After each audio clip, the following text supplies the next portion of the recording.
This is Danny Flexen here for Seconds Out. Delighted to be joined by former European champion and hopefully soon to be world title challenger Martin J. Ward. How are you doing? I'm not too bad, Danny. I'm good. Thank you very much, mate. How are you? You all right? I'm good. We haven't seen you in Good. action for a long time. Last year, Yeah, February, it must feel like you're climbing the walls. yeah.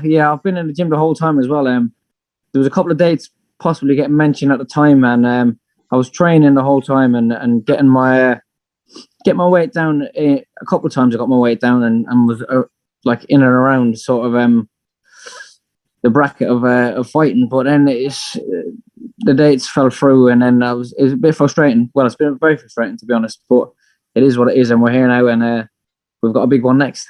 Final eliminator for the IBF title. You've waited long enough. Azinga Definitely. Fuzile, who I've got to say I've never watched fight. I've seen a few highlights of him, but I've never watched a full fight. How much do you know about him? What can you tell us about him? Yeah, I watched him before, Dan. There was a possibility of me fighting before for an eliminator. Um, he's a good fighter. He's slick southpaw. He does a shoulder roll and stuff. He's a good fighter. Fast hands. They rate him over there as well. They call him the Golden Boy. So he's only got one loss in his record to Rakimov. That was in an eliminator for the title. So he's obviously competing at a good level, and it's gonna make for a great fight. Apparently, that was quite a controversial defeat to Rakimov as Yeah, well. That he was dominating the fight. Apparently, that's the one I've seen highlights of. He looked pretty good. yeah, And then yeah, late in the fight got dropped and stopped. And then there was all sorts of allegations about Rakimov using substances in the corner and stuff. Sounded like something out of a book or a film, but I guess yeah, you yeah. don't think too much about all of that. You just go on what you see. No, I had watched the guy previously before that, anyways. But I can see what his style is about. But when you're in there with him, it's a different story, anyway. So it is what it is. I'm not focusing on him at all. I'm focusing on me and solely me, just to get myself in the best condition possibly, and go out and chase my dream and grab it with both hands. Now, his team have said the fight's going to take place on the Devin Haney Jorge Linares card in Las Vegas on May the Yeah. 29th. Is that correct? Yeah, it should be correct. Yeah, it should Yeah. be. I've been told ready for the same day. It should be getting announced and getting put out there in the next week or so. But yeah, I'm getting ready for that day too. It will be your US debut and in Las Vegas for your first world title eliminator. It's kind of all come together. You must be pretty happy about that. Yeah, yeah. It's in Mandalay Bay in Las Vegas. Like when I first got told there was a possibility of me getting on there, and um, I was previously we were training for a couple of weeks before, maybe like the start to mid May, anyways, for the fight. So, and then I got told it might be getting pushed back a couple of weeks, but it was getting pushed back to Las Vegas and Mandalay. I was like, yeah, I was all for it. I didn't mind another couple of weeks, but I've waited long enough, so I'm ready to go, man. Up at a bit. Have they given you any indication of whether there'll be any fans allowed in? Well, I've seen on social media that there is fans in the there's going to be fans in the arena because there's been some tickets sold by Matchroom. So yeah, hopefully I can get a few of my own fans out there by the end of May. Hopefully, I've got friends and family obviously that want to fly out there and come and see me win. Now, you said he's a slick southpaw. You've obviously got another slick super featherweight in your gym in Joe Cordina, but I'm assuming you'll be Yeah, getting some sparring in from outside as well. yeah. No, we've been bringing in outside sparring. I've obviously already started my sparring and stuff, and things we're working on has been going really well in sparring. So yeah, I've got a few different sparring partners for this year, so it's going all good so far. Yeah, How excited are you that it is going to be on a big bill, TV on both sides of the Atlantic, the mecca of yeah, boxing, obviously Las Vegas, must add yeah. to it for you.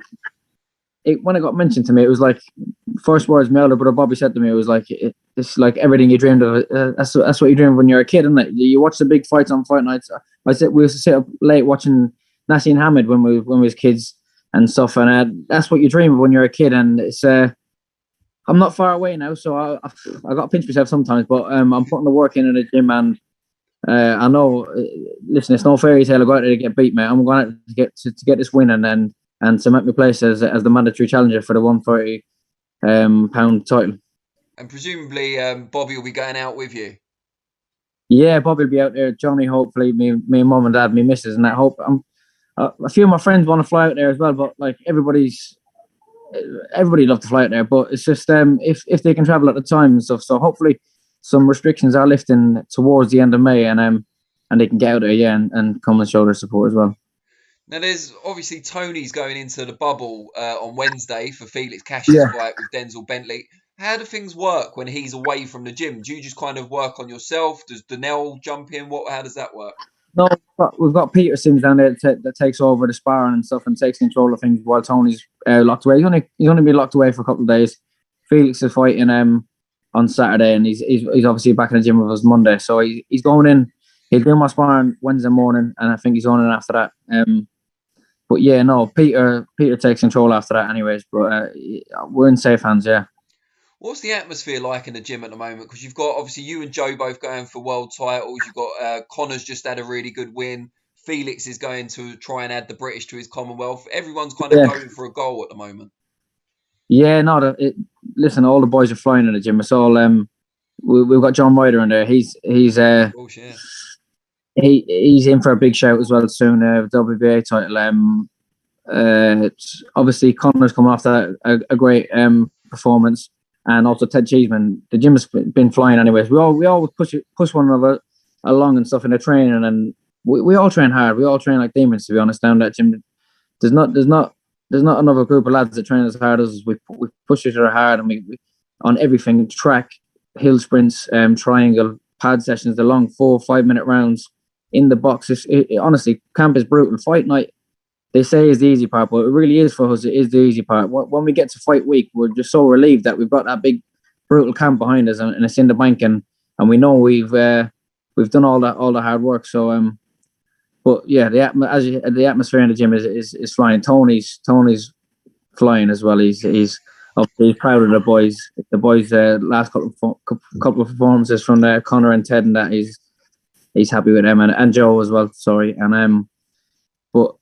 Yeah, it's down to me now in the end of May.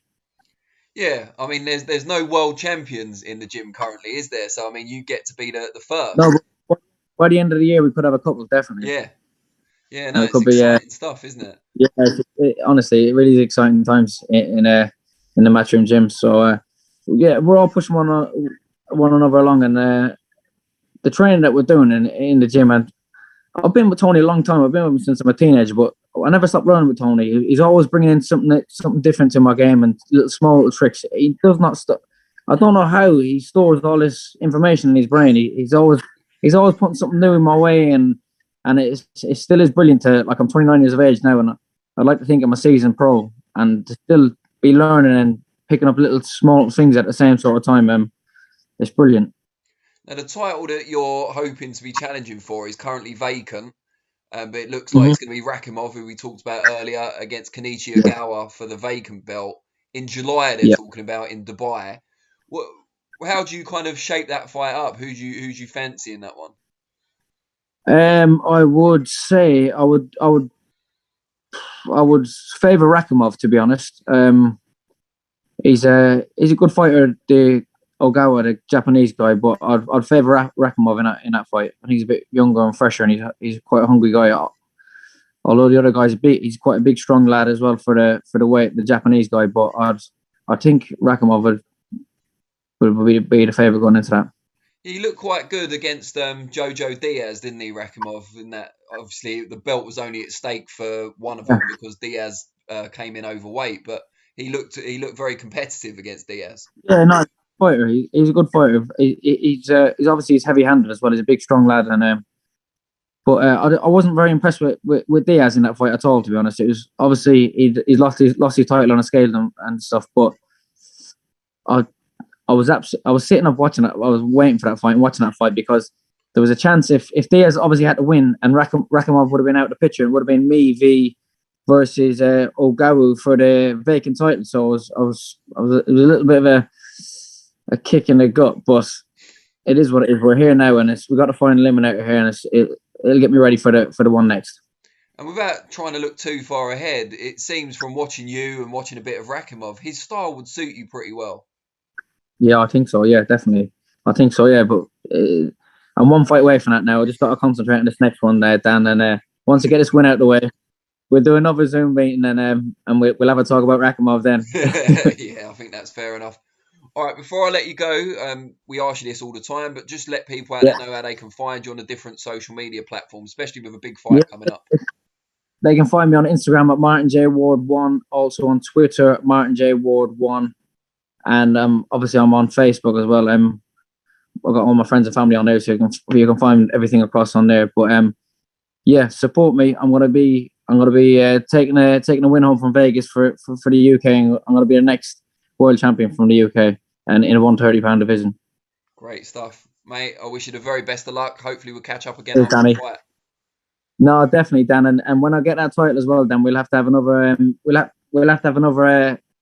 I'll bring you around me home and have to have another interview with a belt and stuff. Yeah, no, that'd be brilliant. Yeah, I look forward to it.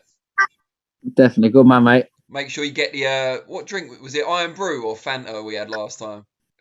You know what? I'm not fizzy pop. I drink holy I'm water not now. coming. But I'll get one for you. Don't worry. All right, I'll that's get fair one. enough then. Cheers, mate. Take care. Yeah, Danny. Ta-ra, mate. Thanks,